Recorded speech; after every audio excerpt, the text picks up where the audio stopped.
jawab ya. Ada pertanyaan, apakah sekarang masih ada media yang beroposisi yang melakukan kritik terhadap pemerintah gitu ya?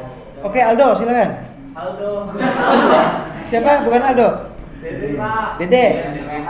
Ya, silakan Dede. Apakah masih ada sekarang ini media yang melakukan kritik terhadap pemerintah? Saya, Pak. Ya? Apakah ada media khususnya berarti kan di bidang jurnalistik ya, Pak? Ya. Yang beroposisi kepada pemerintah? Kalau dari sudut kacamata saya nggak ada, Pak, karena kan pers itu kan harus bersifat independen. Sudah, Pak. Pak, kalau menurut saya ada, Pak. Oke, tadi Anda Dede, kemudian Anda nama dulu siapa nama? Fadlan, Pak. Fadlan. Oke, silakan. Menurut saya ada, Pak. Dan menurut saya masih sangat banyak, Pak. Saya jawab lagi, Pak. Lalu sebentar. Ada satu, Pak, yang menurut saya paling aktual dan sangat. Oke, apa contohnya? Saya memberi contoh di Instagram, teman-teman bisa buka. Teman-teman bisa buka ya. Ya. Tulis sahabat ICW. Nah, di situ benar-benar membahas tentang isu-isu pemerintahan dan banyak membongkar soal-soal kasus-kasus korupsi yang ada di Indonesia, Pak. Dan itu sangat beroposisi menurut saya, Pak. Oke. Saya balas lagi, Pak. Berarti media yang Fadlan ini telah melanggar kode etik jurnalistik. Yang mana kode etik jurnalistik kan harus bersifat independen, Pak. Sifat independen kan harus memihak kepada rakyat, Pak. Saya kasih contoh juga salah satu media di Instagram yang sangat bersifat independen itu adalah Narasi TV punya Najwa Shihab. Berarti ada yang beroposisi kepada pemerintah. Ya berarti itu salah melanggar kode etik. Tapi ada yang beroposisi menurut Anda sekarang? Enggak. Tadi menurut Anda yang pertama tidak ada. Ya kan, tadi kan dia bilang ada media yang memberitakan tentang korupsi yang mana isi beritanya itu terlalu memihak kepada pemerintah. Enggak, saya bilangnya sangat beroposisi. Iya, beroposisi kan artinya memihak. Oh, oposisi. Anda paham oposisi nggak? Oposisi itu kalau orang yang ada di seberang pemerintah itu namanya oposisi. Iya. Ya, berarti tidak memihak kepada pemerintah. Gimana sih? Jadi gini. Coba saya jelaskan. Oposisi itu deh. Oposisi itu pihak yang berlawanan. Oh, berarti Misalkan banyak. Untuk saat ini saya beroposisi. Iya. Tadi pertanyaannya apakah ada media yang beroposisi? Ya banyak. Oke. Banyak, Pak. Ya. Apakah ada media yang beroposisi? Banyak. Ya. Banyak sangat. Gak apa-apa, nilainya nggak saya kurangin nggak? Koalisi, Pak.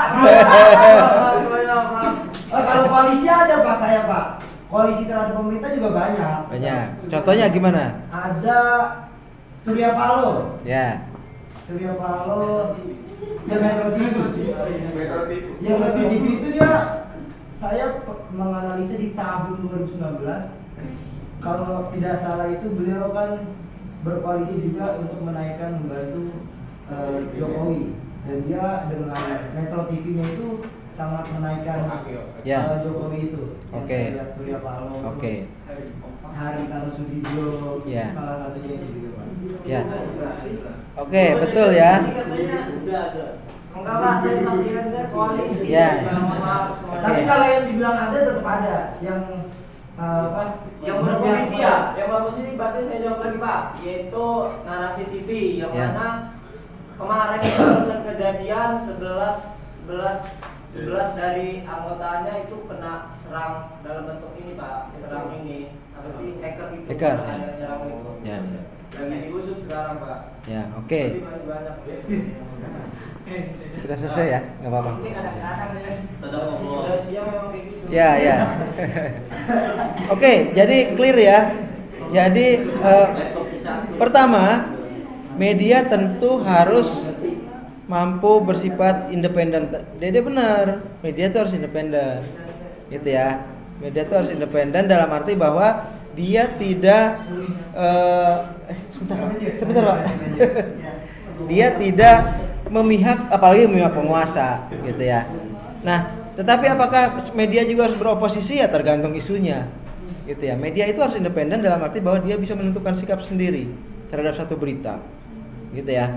terhadap misalnya berita tentang kalau misalnya ada kepala daerah yang melakukan korupsi gitu ya. Nah, tentu dia harus memberitakan ya. Dia tidak boleh misalnya karena kepala daerah itu banyak membantu media itu kemudian memberitakan secara tidak berimbang atau bahkan membela gitu ya, tidak bisa gitu ya. Jadi media bukan berarti harus beroposisi atau bukan berarti harus berkoalisi, tidak. Tetapi media itu intinya adalah harus independen itu, berpihak pada kebenaran. Berpihak pada kebenaran. Kalau ternyata isunya itu yang salah memang pemerintah, ya memang dia harus oposisi. Gitu ya. Misalnya isu katakanlah presiden sedang melakukan langkah-langkah untuk mempertahankan kekuasaannya dan itu merusak demokrasi. Ingin 3 periode, ingin memperpanjang kekuasaan. Nah, media yang benar adalah media yang tentu saja bisa bersikap terhadap itu bahwa itu merusak demokrasi, gitu ya. Nah, kita bisa dikatakan sikapnya itu memang oposisi, tetapi bukan berarti media itu beroposisi, karena si media itu independen dan berpihak pada kebenaran atau berpihak pada nilai-nilai demokrasi. Tadi kan salah satu prinsip media nilai-nilai demokrasi, ya kan, harus demokratis, gitu. Jadi seperti itu ya. Nah, yang kebablasan adalah kalau media itu misalnya diuntungkan oleh kekuasaan, ya seperti tadi dikatakan contohnya. Kenapa misalnya ada TV yang sangat memberitakan secara tidak berimbang, hanya yang baik-baik dari pemerintah, kemudian ketahuan bahwa TV itu memang menikmati kekuasaan, gitu ya. Ada orang-orang di TV itu yang menjadi pejabat, ya, duta besar, menjadi menteri, menjadi apa itu yang di perusahaan-perusahaan itu, komisaris. Nah, kalau sudah seperti itu, itulah yang harus kita kritik. Berarti media itu sudah melenceng dari tugasnya, gitu ya. Oke, jadi intinya adalah independensi. Media harus independensi dan harus berpihak pada kebenaran, berpihak pada rakyat, gitu ya. Media juga harus tadi demokrasi, menjalankan prinsip-prinsip demokrasi. Kemudian apalagi ada 3 tadi saya sebutkan, keadilan dan supremasi hukum.